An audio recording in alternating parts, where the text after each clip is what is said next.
Сургуулийн үүдний танхим хөл хөдөлгөөн ихтэй ажээ. Энд тэмдгүүл инээж хөрсөн хүүхдүүд эмх замбраагүй шуугилдана. Харин энхүүш номон хоёр бодол болсоор хамтдаа сууж байлаа. Номон нэлээд дуугүй сууснаа энхүүш рүү харж. Тэр өвөөгийн хэлдэг үнэн баха те гэж итгэл муутайхан шивнэлээ. Мэдхгүй. Үнэнч бай, худалч бай. Манай гэрт нэг л юм болохгүй байгааг чи өөрөө мэдж байгаа үстэй. Тийм ээ. Би мэднэ. Чамд хэлсэн шүү дээ. Эл яриа болсны хойно энхүүш бодол болж хэсэг дуугүй суугаад номон руу ихцэлж харав. Би бас харсан. Юуг харсан гэж? Чамайг. Юуг нэ? Би ойлгосонгүй. Эртээ чүн би чамайг харсан. Энхүүш номон хоёрын хардс мөргөлдөв. Охин юу ч ойлгохгүй байгаа нь элт байлаа.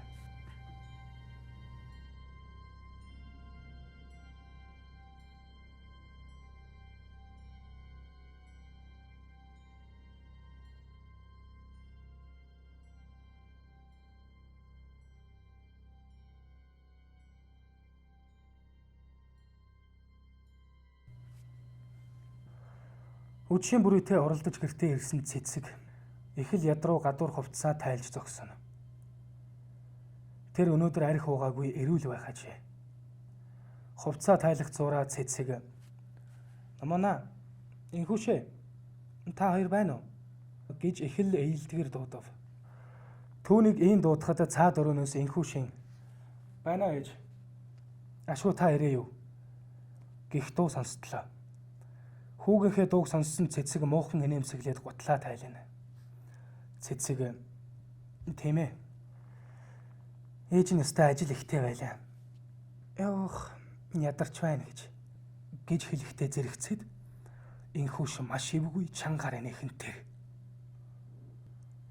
Цэцэг өөрийн ирэхгүй зог тусч чагналаа. Гэтэл энхүүш ямар ажил вэ ээжээ гэж энээсэн чигээрээ асуув. Цэцэг царайгаа бараалгаж хэсэгтэйл түгтчиж хоолой засаад за ямар байх вэ? Ажилдаа явж байгаа л ирлээ гэж уцаар тайгаар хариуллаа. Тэр гутлаа тайлж дуусаад ядруухан алхсаар энхүүшийн дуу гарсан өрөө рүү оров. Гэтэл тэнд хинч байсангүй. Түүний царай нэг л сонирн болж ухарсаар өрөөнөөс гараад бусад өрөөнүүдийг ч мөн шалгав. Тэр гэртээ ганцаар байх ажээ.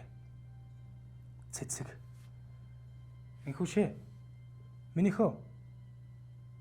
Юу вэ? Би ч одоо гэж хэвнсээр том өрөөндөө орж буйдан дээрээ суулаа. Бүсгүй өөрийнхөө тухайг алгаараа дарж үзээд цамцныхаа товчийг нэг нэгээр нь тайлж эхэллээ.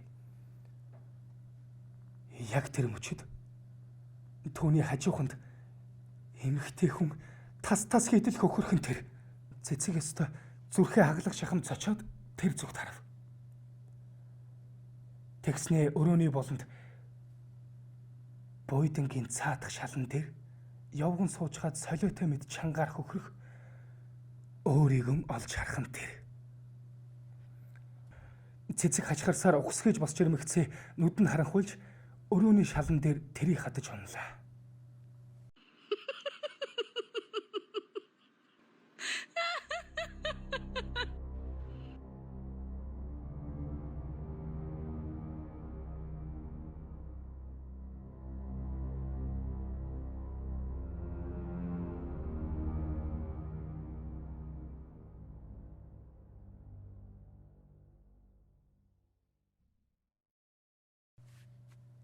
Замын гэрэл дагаад энхүүш номон хоёр энэ тэрийг ярилцсаар алхаж явна. Энхүүш их л итгэлтэй шийтсэн мэт байх бөгөөд номон руу хандаж хоёулаа өнөөдөртөө харж хоноод хувц сунраас эмхэн бэлдээ. Гэхэд номон чимээгүйхнэр толгойд өглөө. Энхүүш номоныг харж хэсэг алгаснаа гараас нь зөөлөн татаж зогсов. Тэгснээ яасан бэ номоноо? Чи тэр гэрээс явах дургүй байгаа мó? Гэхэд номон үгүй дээ харин ч хурдхан явмаар байна гэж аяархан хэлээд аанайл чимээгүй болов. Номон хэсэг чимээгүй байснаа энхүүч рүү өрөвдөлтэй гэх чинь ширтлээ. Тэрээр гэхдээ л тэд чинь бидний ээж аав шүү дээ гэж итгэл муутайхан хэлэв.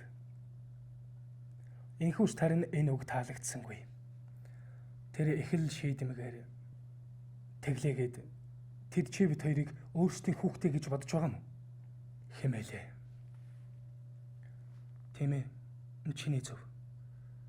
Нэрээ би ч гэсэн чамтай хамт ажил хийнэ. Үгүй, хэрэггүй. Чи хичээлэл хий. За ойлголоо, аха. Хоёулаа одоо харих уу? Тэгье.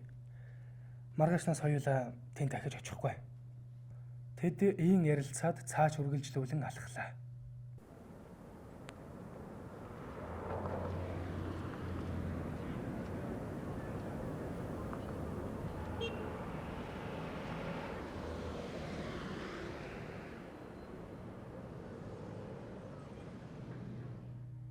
Болд өнөөхөл дадсан зангаараа хөлчөөхөн явах бөгөөд орц руугаа орох гэж хаалганы бариулыг тэмтчин байна.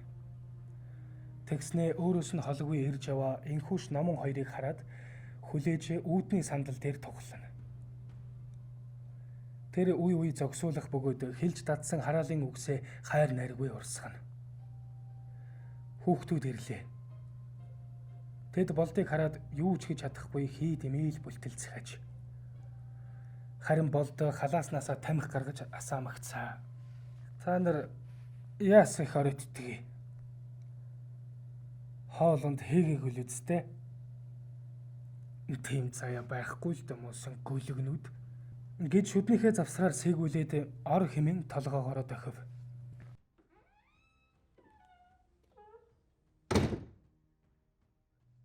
Болд номон энхүүш 3 гэртээ орж ирлээ. Гэрт таг харанхуй байх тул энхүүш хонглын гэрлийг хурдхан гэгч нь асаав. Болд гутал хувцаа тайлж хөл дороо хөглөрүүлсээр хараалаа урсгана. Тэгснээ хурдхан шиг аяг жонхуу зуратах гэж чангаар хашгирлаа. Хоёр хүүхдч гал тогоороо хамаг хурдаараа л явж оров. Харин болд том өрөөлөгөө орлоо. Тэр энд тэнд гიშгэлсээр том өрөөний гэрлийг асаамагцаа дахиад л хараал урсгаж дуу алтхан тэр. Гүлэг. Юу вэ? Хой! Хоёроо! Номон энхүүч хоёр гүйлцээр орж ирв. Амнаас нь цагаан хөл сахраад ухаангүй хэвдэх цэцэг шалан дээр харагдана. Энхүү шуудхан л их дээр очиод толгойг нь өндөлгөж түшлээ. Ээжээ